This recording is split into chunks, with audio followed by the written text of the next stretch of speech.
अस्सलाम वालेकुम नाज़रीन, सियासी टीवी के आलमी खबरनामे में आपका खैर मक़दम है। मैं हूं मोहम्मद शौकत और सबसे पहले नज़र डालते हैं सुर्खियों पर। ट्रंप ने हिंदुस्तान को फिर किया इंतबाह, अभी तो सिर्फ 8 घंटे गुजरे हैं, मजीद पाबंदी लगानी है बाकी। किसानों के मफादात पर कभी समझौता नहीं करेंगे, अमेरिका का हिंदुस्तान पर इजाफी टैरिफ के बाद वज़ीर आज़म मोदी का बयान। रूस से तेल खरीदने की वजह से चीन पर भी मजीद टैरिफ आयद किया जा सकता है, ट्रंप ने किया खबरदार। अमेरिकी टैरिफ पर कांग्रेस का सख्त रद्द-ए-अमल, पवन खेड़ा ने कहा हिंदुस्तान को ब्लैकमेल कर रहा है अमेरिका। गाजा पर इस्राएली हमले जारी, इमदाद के मुंतज़िर 90 अफराद समेत मजीद 150 से ज़ायद फ़लस्तीनी शहीद। फ़लस्तीनियों से इजहार एकजहती, अतालवी अराकीन पार्लियामेंट ने फ़लस्तीनी परचम के रंगों का पहन लिया लिबास। और घाना में फौजी हेलीकॉप्टर गिरकर तबाह, वज़ीर दिफा और वज़ीर माहौलियात समेत 8 अफराद जाँ बहक। तो नाज़रीन, ये थी सुर्खियाँ और ख़बरों की शुरुआत करते हैं आज की सबसे अहम खबर से। अमेरिकी सदर डोनाल्ड ट्रंप सख्त रुख इख्तियार करते हुए हिंदुस्तानी अशिया की दरामदात पर 50% टैरिफ लगाने का ऐलान कर चुके हैं, जो 27 अगस्त से नाफिज होने वाला है। ट्रंप ने रूस से तेल खरीदने की पादाश में हिंदुस्तान को निशाना बनाया है। इस दरमियान एक प्रेस कॉन्फ्रेंस में ट्रंप ने हिंदुस्तान को फिर इंतबाह किया। ट्रंप ने कहा कि अभी तो सिर्फ 8 घंटे हुए हैं, अगर मजीद पाबंदी लगाने को मिलेगी। वहीं हिंदुस्तानी वज़ीर ख़ारजा ने अमेरिका के इस कदम को बेमेल, नामुनासिब और नाइंसाफ़ी पर मबनी करार दिया है। तर्जुमान रणधीर जायसवाल ने कहा कि हिंदुस्तान 1.4 अरब लोगों की तवानाई की हिफाजत को ध्यान में रखकर फ़ैसला लेता है और अपने मफादात के तहफ़्फ़ुज़ के लिए ज़रूरी कदम उठाएगा। वाज़ेह है कि अमेरिकी सदर डोनाल्ड ट्रंप ने हिंदुस्तान से दरामद होने वाली अशिया पर इजाफी 25% टैक्स आयद कर दिया गया है। सदर ट्रंप ने कहा था कि इंडिया ने बराह रास्त या बिलवास्ता तौर पर रूसी तेल दरामद किया है। यह इक़दाम पहले से ऐलान शुदा 25% टैक्स के अलावा होगा। ये फैसला अमेरिका और इंडिया के दरमियान ताल्लुकात को मज़ीद पेचीदा बनाएगा। And first and foremost, and that's what we're doing. We also want to help our farmers because our farmers are producing like never before. We have to help them. And we're working out some very complicated strategies and language. But the main thing that I think I was elected to do is to get the illegals out of our country who are especially in particular criminals. 11,888 murderers were allowed into our country with Biden's open border policy, with our border czar who never spoke to the Border Patrol, never went to the border one time. That's Kamala. And think of it. We have murderers. We have people coming in from all countries all over the world, from prisons in the Congo and Africa, from prisons all over South America, all over rough parts of Europe, all over Asia. They're pouring into our country. Not anymore. So we just announced we had our third consecutive month where we were rated 0 people. And these are, frankly, very liberal people that make up these charts. So I don't know what's wrong with them. They seem to not be doing their job for the Democrats. But I'm honored by the fact that they say it. We're very tough on the border. And people can come into our country, but they have to come in legally. So I think that we've done an amazing job, actually, but we have to get the criminals out of our country, murderers, drug dealers, gang members. They emptied prisons into our country. It's one of the reasons, I think, even beyond the economy, it's one of the reasons I got elected. It's really maybe the number one. I was between the economy and that. But, as I said before, our nation is doing really well, but we have to get these really bad people. They should have never been allowed in our country. और उधर वज़ीर आज़म नरेंद्र मोदी ने कहा है कि वो मुल्क के किसानों के मफादात पर समझौता नहीं करेंगे, चाहे उन्हें भारी कीमत चुकानी पड़े। नरेंद्र मोदी का ये बयान अमेरिकी सदर डोनाल्ड ट्रंप की जानिब से हिंदुस्तान पर 50% टैरिफ आयद किए जाने के सदारती हुक्मनामे के बाद सामने आया है। साथियों, हमारे लिए अपने किसानों का हित सर्वोच्च प्राथमिकता है।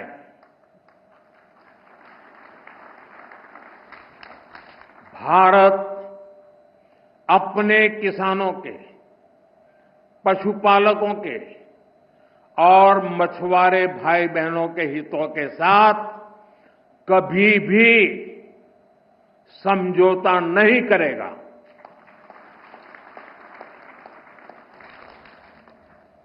और मैं जानता हूं व्यक्तिगत रूप से मुझे बहुत बड़ी कीमत चुकानी पड़ेगी, लेकिन मैं इसके लिए तैयार हूं। मेरे देश के किसानों के लिए, मेरे देश के मछुआरों के लिए, मेरे देश के पशुपालकों के लिए आज भारत तैयार है।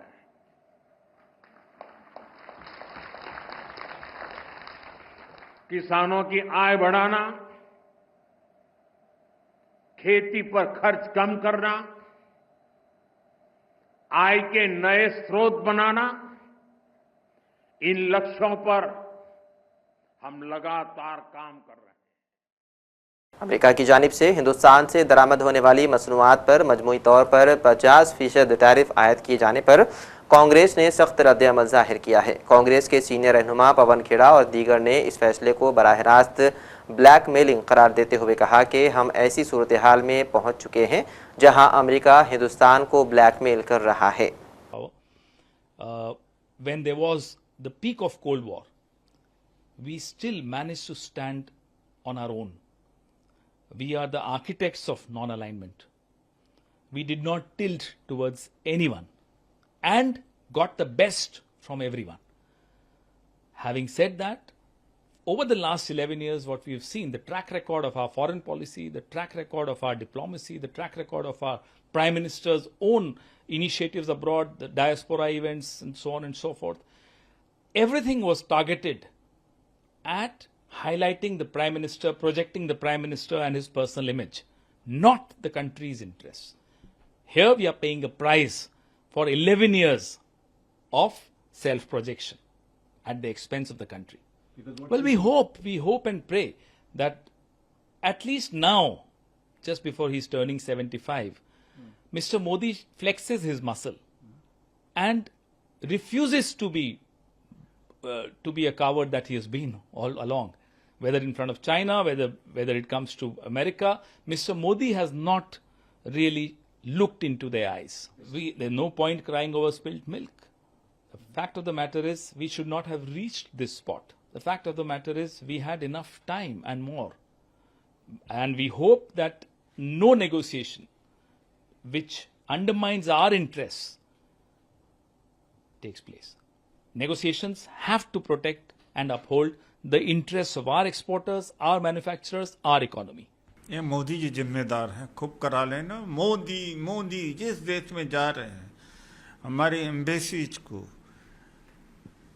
कह करके कि लोगों को भीड़ जुटाइए, इवेंट मैनेजमेंट करने जाते थे और हाउडी मोदी करने गए थे, नमस्ते ट्रम्प किया। ये मोदी जी के मित्र हैं जो भारत का इतना ज़्यादा अपमान कर रहे हैं। बात टैरिफ लगाने की नहीं है, बात यह है कि भारत का अपमान कितना ज़्यादा हो रहा है।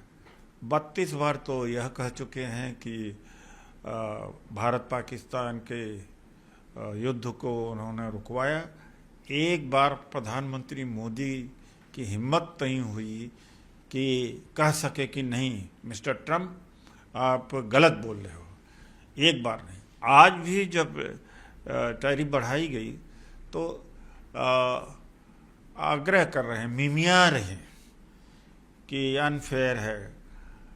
मिसेज इंदिरा गांधी होती, अगर कांग्रेस का कोई प्राइम मिनिस्टर होता, इस समय अगर राहुल गांधी प्राइम मिनिस्टर होते तो उसी भाषा में जवाब देते। एक हमारे डिप्लोमेट के साथ में अमेरिका ने सख्ती करी थी, नाम लेना उचित नहीं है, खैर जानते हैं लोग। तो मनमोहन सिंह जी की सरकार थी, अमेरिकन एम्बेसी जो दिल्ली में है उसके साथ में वही बर्ताव किया था, अंत पे समझौता हुआ। ट्रम्प को पता है कि मोदी जी महाकायर और महाडरपोक व्यक्ति है, कमज़ोर होगा तो उसको छोड़ेंगे नहीं, अगर मजबूत मिला, ताकतवर मिला तो उसके सामने सरेंडर। तो मोदी नरेंद्र ने सरेंडर किया, उसका परिणाम भारत भुगत रहा है। पूरे दुनिया में हमारी हमारा अपमान हो रहा है, भारतीयों का पूरे दुनिया में अपमान हो रहा है, हमारी संप्रभुता के ऊपर प्रश्न चिन्ह हो गया है। यह अगर ऐसा है तो हमारी जो विदेश नीति थी। अमेरिकी सदर डोनाल्ड ट्रंप ने खबरदार किया है कि रूस से तेल खरीदने की वजह से चीन पर भी मजीद सख्त टैरिफ आयद किया जा सकता है। सदर डोनाल्ड ट्रंप ने कहा है कि भारत पर 50% टैरिफ लगाया है, चीन पर भी टैरिफ का ऐलान कर सकते हैं। सहाफ़ियों से बात करते हुए ट्रंप ने कहा कि रूस से तेल खरीदने की वजह से चीन पर भी मजीद सख्त टैरिफ आयद किया जा सकता है, जबकि रूस पर टैरिफ का तयन बाद में करेंगे। इसके अलावा ट्रंप ने खबरदार किया है कि ईरान ने अगर दोबारा जौहरी प्रोग्राम शुरू किया तो फिर हमला करेंगे।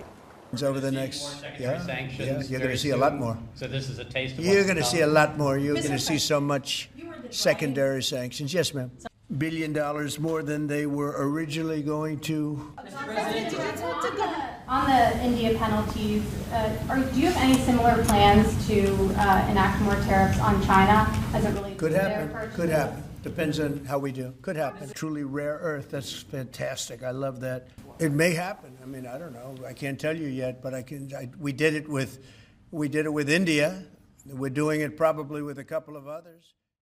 अतालवी अरकान पार्लियामेंट ने फ़लस्तीनी अवाम से मुनफरिद अंदाज में इजहार यकजहती किया है। इटली की सियासी जमात 5 स्टार मूवमेंट के अरकान ने अतालवी पार्लियामेंट में फ़लस्तीनी परचम के रंगों वाले लिबास पहनकर फ़लस्तीनियों से यकजहती का इजहार किया।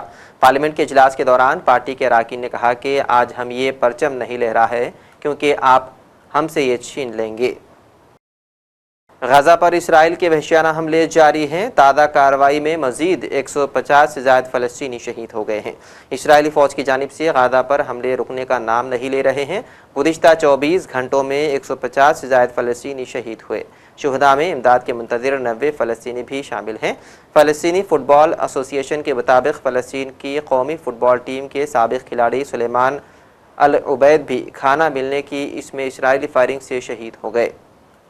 अफ्रीकी मुल्क घाना में फ़ौजी हेलीकॉप्टर गिरने से वज़ीर दिफ़ा और वज़ीर माहौलियात समेत 8 अफराद हलाक हो गए हैं। ये वाक़या मुल्क के वफाकी दारकूमत में पेश आया। अशरे का मुहलिक तरीन फ़िदाई हादसा माना जा रहा है। वाक़े में वज़ीर दिफ़ा और वज़ीर माहौलियात के अलावा नेशनल डेमोक्रेटिक पार्टी के नायब चेयरमैन आला सिक्योरिटी मुशीर भी हैं, जबकि उनके अलावा करियो के 4 अफराद भी जाँ बहक हो चुके हैं। फ्रांसीसी फायर फाइटर्स तकरीबन 80 सालों में मुल्क की सबसे बड़ी जंगल की आग पर काबू पाने के लिए जद्दोजहद कर रहे हैं। जुनूबी ओड़के के इलाके में लगने वाली आग पहले ही पेरिस से बड़े इलाके को अपनी लपेट में ले चुकी है। इस आग के सबब एक शख्स की मौत हुई। जंगलात और देहातों में बड़ी तेज़ी से फैलने वाली आग ने कम से कम 25 मकानात को जला दिया है, जिससे रिहायशों और सयाहों को नकल मकानी पर मजबूर होना पड़ा है। कई सड़कें भी बंद कर दी गई हैं। एक नई रिपोर्ट में खबरदार किया गया है कि 7 अक्टूबर 2023 को गाज़ा पर इसराइल की नस्लकुशी की जंग के आगाज़ के बाद से कनाडा भर में नफरत अंगेज़ वाक़यात में ख़तरनाक हद तक इजाफा हुआ है और कुछ इलाक़ों में इस्लामोफोबिया और फ़लस्तीन मुखालिफ नफरत अंगेज़ जराए में 1800% तक इजाफा हुआ है। पार्क यूनिवर्सिटी के इस्लामोफोबिया रिसर्च हब की मुसन्निफ़ा नादिया हसन की जानिब से दस्तावेज़ी शक्ल फ़लस्तीन इस्तिश्ना के उन्वान से जारी किए जाने वाली इस रिपोर्ट में गुज़िश्ता 21 माह के दौरान इस्लामोफोबिया, फ़लस्तीन मुखालिफ नस्ल परस्ती और अरब मुखालिफ नस्ल परस्ती में तेज़ और ख़तरनाक इजाफे की निशानदही की गई है। पाकिस्तान में हालिया हफ्तों के दौरान शदीद बारिशों के नतीजे में आने वाले और सैकड़ों अमवात का सबब बनने वाले सैलाबी रेले माहौलियाती बहरान की वजह से मज़ीद संगीन शक्ल इख्तियार कर गए हैं। आलमी माहौलियाती तब्दीलियों की पैदा करदा शदीद कुदरती आफत का जायज़ा लेने वाली साइंसदानों पर मुश्तमिल ग्रुप की तहकीक के मुताबिक जून से जुलाई के दौरान पाकिस्तान में होने वाली बारिशें माहौलियाती तब्दीली की वजह से 10 से 15% ज़्यादा शदीद थीं और उनके नतीजे में शहरी व देही इलाकों में कई इमारतें मुनहदिम हो गई हैं। और आखिर में सुर्खियों पर एक और नज़र। ट्रंप ने हिंदुस्तान को फिर किया इंतबाह, अभी तो सिर्फ 8 घंटे गुजरे हैं, मजीद पाबंदी लगानी है बाकी। किसानों के मफादात पर कभी समझौता नहीं करेंगे, अमेरिका का हिंदुस्तान पर इजाफी टैरिफ के बाद वजीर आज़म मोदी का बयान। रूस से तेल खरीदने की वजह से चीन पर भी मजीद टैरिफ आयद किया जा सकता है, ट्रंप ने किया खबरदार। अमरीकी टैरिफ पर कांग्रेस का सख्त रद्द-ए-अमल। पवन खेड़ा ने कहा, हिंदुस्तान को ब्लैकमेल कर रहा है अमरीका। गाजा पर इस्राएली हमले जारी, इमदाद के मुंतज़िर 90 अफराद समेत मजीद 150 से ज्यादा फलस्तीनी शहीद। फलस्तीनियों से इजहार एकजहती, अतालवी अराकीन पार्लियामेंट ने फलस्तीनी परचम के रंगों का पहन लिया लिबास। और घाना में फौजी हेलीकॉप्टर गिरकर तबाह, वजीर दिफा और वजीर माहौलियात समेत 8 अफराद जाँ बहा। तो नाज़रीन, सियासत टीवी के आलमी खबरनामे में फ़िलहाल इतना ही। मज़ीद अपडेट्स के लिए आप बने रहिए सियासत टीवी के साथ। फ़िलहाल मुझे दें इजाज़त। खुदा हाफिज़।